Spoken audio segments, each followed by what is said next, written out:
RuneScape truly is a game like no other. I feel like every single time I play this game, I end up doing things in such a wildly different way, depending on the progression of the game, the power creep, and so on. I've been playing for 19 years, and the things I've accomplished are great to me. Back in 2012, I actually achieved my first completion escape. This is an unlisted video on my channel, but yeah, this was over 10 years ago that I got my first completion escape, and it felt great at the time, you know. This is before EOC, and it was just such a cool time to be able to say that I achieved a completion escape back then. I also played old school RuneScape for a pretty long time. This account started as an Ironman back in, I think, like 2015. I ended up getting hacked in 2016 and then just kind of played it as a main.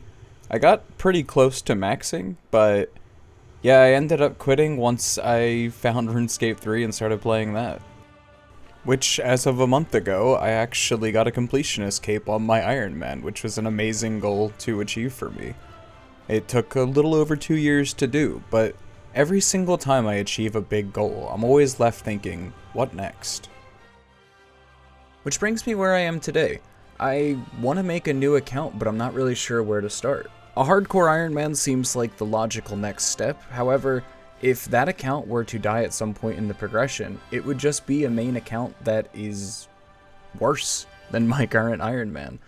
My current Ironman being where it is, I just don't think I would want to play a second one. But the more I thought about it, the more I came up with a neat idea. And that idea would be to try and play a 1 defense account on RuneScape 3. However, as a hardcore Ironman. This kind of solves my problem, because if I were to die, it would still be a pure iron, which is a unique build from what I currently have. And I will say, I do have a little bit of experience with playing a pure. I did have a pure on old school. As you can see, it is 13 defense. However, I used to PVM on it even when it was 1 defense. I had a lot of fun with it, and though I think a pure is easier to play on old school, I think it could still be done on RuneScape 3. And luckily, there is a Discord server for a 1 defense community for RuneScape 3. I found this really useful when I was starting to be in the theorizing stage, because it shows like best in slot gear and it's a very active community, so that'll be helpful. And I think one of the most interesting parts about it is just that so many grinds are irrelevant to a 1 defense Ironman specifically. There are items like the Ascension Crossbow, which you'd think, oh yeah, that's a grind that you have to go for, but you need Walkothic Sleeps in order to even get the Dragon Crossbows. And since that requires 65 defense, that kind of renders that grind pointless. Now, of course, there is the mechanic in which it allows you to reset your defense, but I want to revisit that in the future. For now, I just kind of want to play it as a 1 defense and see what's capable in that restriction. But let's not get ahead of ourselves. Our journey starts here, in Burthorpe, with a level 1 account, level 1 all stats, and the defense level never going beyond 1. This is going to be the journey of my 1 defense hardcore Ironman, Love League. I hope you guys enjoy.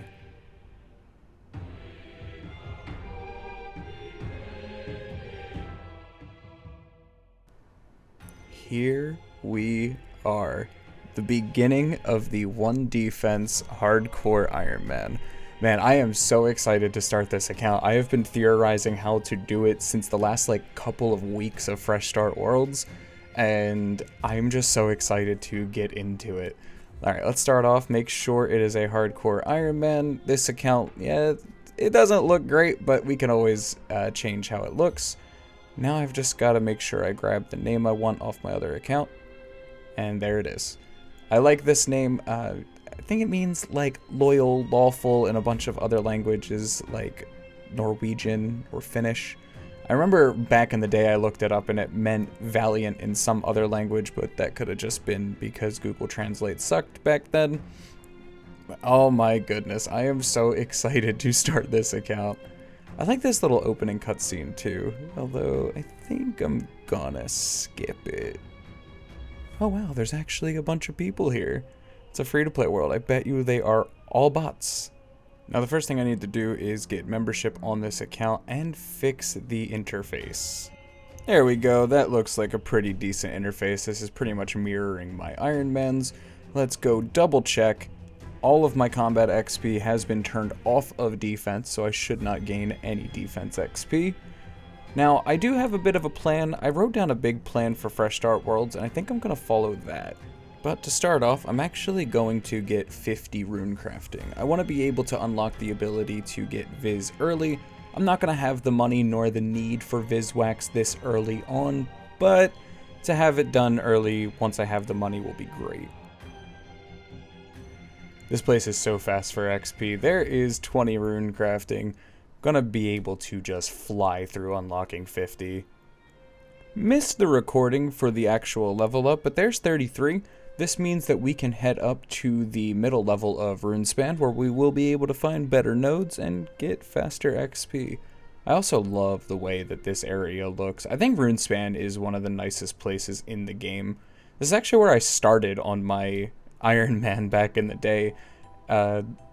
Me and a buddy had been talking about how RuneScape 3 actually has AFK rune crafting, so we both went and played it, and we haven't stopped since. Bit of a jump, but there it is, 50 rune crafting. Wasn't going to bore you guys with the rest of the levels. That means that we can now access the rune crafting guild, which is where you get Viswax. So, very nice. Now, I'm going to have to make some money to actually go ahead and get Viz, but at least we have the level, so as soon as we have money, it won't be a problem. We can start stacking it up early.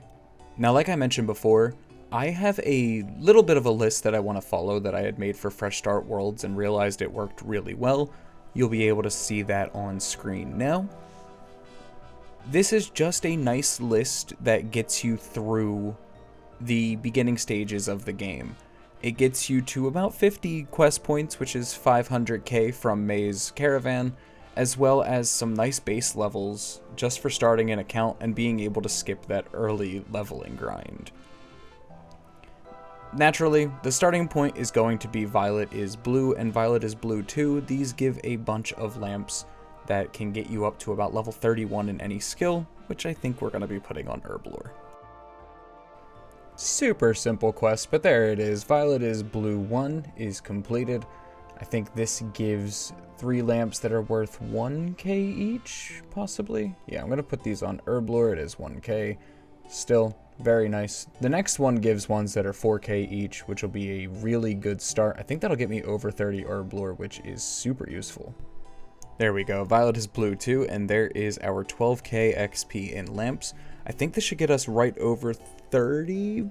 Let's see.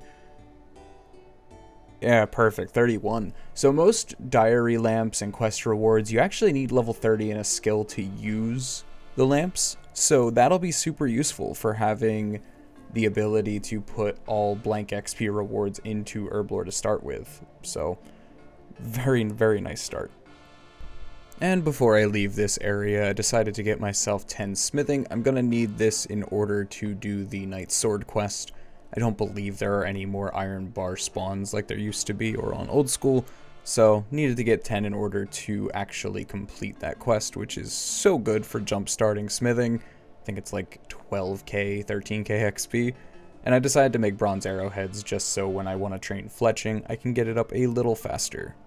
I guess I lied, I'm not actually leaving this area yet.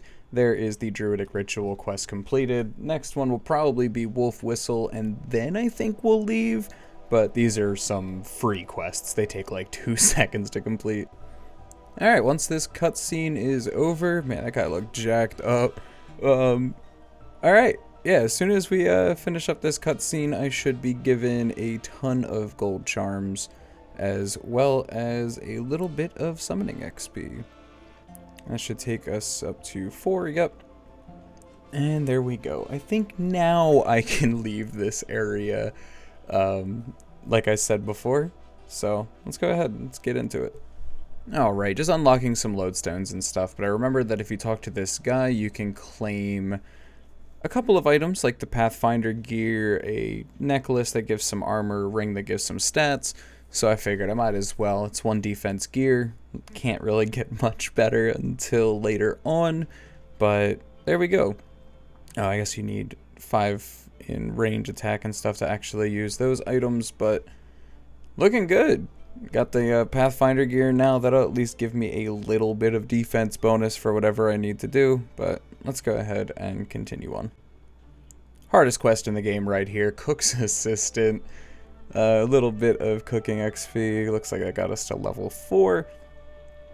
Not bad. Just got to get through some of these early quests so that I can actually get my first dice roll so I can have some money on the account. I have some plans once I have it, so. And while we're in Lumbridge, there is the Restless Ghost completed. This gives us some free prayer XP.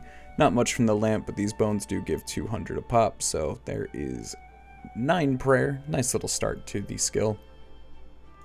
Making my way over to Varrock now, but I decided to make sure that I get the archaeology tutorial done. This gives you access to the Font of Life relic, which gives you plus 500 HP. So super useful, especially for a new account. Just makes you a little tankier. So let's just get that done. And once we go ahead and confirm that, our first relic is unlocked. Very nice. We also got 5 archaeology from that. I think that's just standard. Everybody knows that, but awesome. Now we're going to head over to Varrock and start getting some things done over there. Of course, we have to do the museum. This will give us 9 Hunter, 9 Slayer. Super quick, super useful. Just a nice little boost to those skills as well. Like I said, most of the things I'm doing are just to get different skills started without actually having to train them. Here's a very important quest, I think at least. Gertrude's cat completed. Now I can start raising a cat, which is going to be very useful, since there are some quests where you do want to have a fully grown cat. I want to get Evil Dave's Big Day outdone pretty early, since the XP you get from that is gigantic, but catching hell rats with a kitten is an absolute nightmare, so we are going to start growing this cat, so when we go to do it, it's not going to take us 4 years. While in Varrock, I bought the runes in order to actually do this quest. I think this is the most standard quest for starting out with some combat. 30 attack, 30 strength, just speeds up everything so quick. So many levels from that, and yeah, it was pretty safe to get it done. You know, you have to run through some high-level mobs, but with the Font of Life relic, having the extra health really did make a difference, so happy to have that one done. Please don't burn, please don't burn, please don't burn, please. Yes! And there's Knight's Sword done. So much smithing XP. We are going from level 10 to 30. Just completely skipping over the need to ever make iron items or steel. We can just instantly start with myth, which is awesome. And while in Falador, I decided to get recruitment drive done. Now, I won't ever be able to actually use the gear from this quest, but it does give some free agility, herb lore, and prayer XP, so not bad. Very fast quest. I think this took me maybe 8 minutes, so definitely worth getting done, even if I can't use the armor ever. Alright, I picked up the stake and the hammer while I was in Varrock. I really hope that this is a doable fight. It looks pretty good. I am taking a bit of damage though. Okay, hopefully we get this with, yeah, we should get this with no issue. Alright, I had to use a couple food at the end. That got a little sketchy, but there we go. Count Draenor down. Our first PVM encounter. And quest complete. Forgot I had to go talk to Morgan in order to actually finish it. I'm able to use the XP on any stat that I want. And I'm thinking, yeah, magic is probably a good start. You know, right there, I just got to 20 magic, no problem. So, yeah, definitely worth using. Another fairly easy quest, Dwarf Cannon completed. Been doing this as I'm going between the different areas. Like when I was starting Waterfall, I started this quest. Then when I went back to Falador, continued it. And there we go. Now it's done. 7 crafting. There we go. Murder Mystery done now. There is also 21 quest points. We are super close to getting our first quest point reward, which will be fantastic to have the money on the account. So, yeah, let's go ahead and do I'm getting crafting XP right now. Maybe we'll go do Goblin Diplomacy next. Actually, I realized that Gunner's Ground was going to give me what I needed in order to get the quest point reward. So let's go head over to May's Caravan. And here we go. The first dice on the account. A fat 250k. Oh, and a fortunate for later on. That is awesome. Good stuff. That money is going to be so useful for what I want to do with the account next. Now, as you'll be able to see in my inventory, I've actually already spent most of the money. I've slowed this clip down because I have a couple things I want to talk about and why I spent it already. I am going to be training my farming up to 17 so that I can unlock player-owned farms, but more importantly, beehives. It's going to be a great way to go ahead and actually train in the early levels. What you can do is you can buy bag plants 1 and fill up some watering cans and take these into your player-owned house. When you use them on the plant hotspot, you will gain 31 construction XP and 31 farming XP. You need about 120 bagged plants in order to do this, and they are 1k each, so it cost me about 120k roughly in order to actually achieve these. So I'm gonna go and bang those out real quick and speed up the farming training so that I can unlock beehives.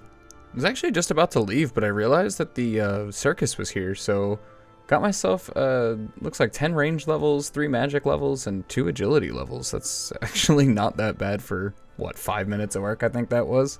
But yeah, now we are going to go ahead and actually do the method I was talking about, and I will show you guys how absolutely insane this is.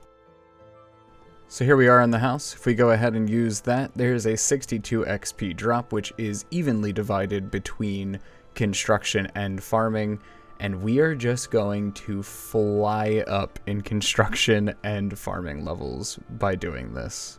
So let's go and use up all the bag plants that I bought. Alright, I think that's the final one. 17 farming. I'm just going to go ahead and use the extras that I do have. I had to buy a few more and then, yeah, it looks like I overbought, but that is fine. It is time to go and get beehive started. That only took a couple of minutes, which is awesome. Having beehives unlocked so early is insane because of the amount of XP they give. Now we just have to go ahead and do the little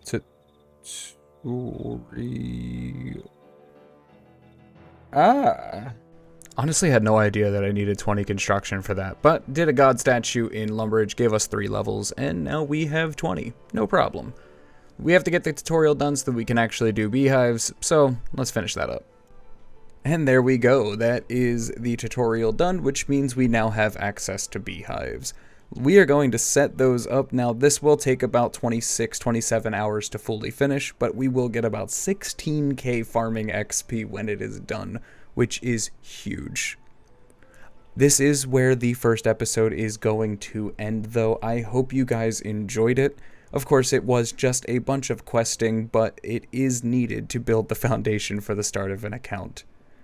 If you guys haven't already, subscribe to the channel to be notified of the next video, like the content if you did, and I will see you guys in the next one. Take care, everybody.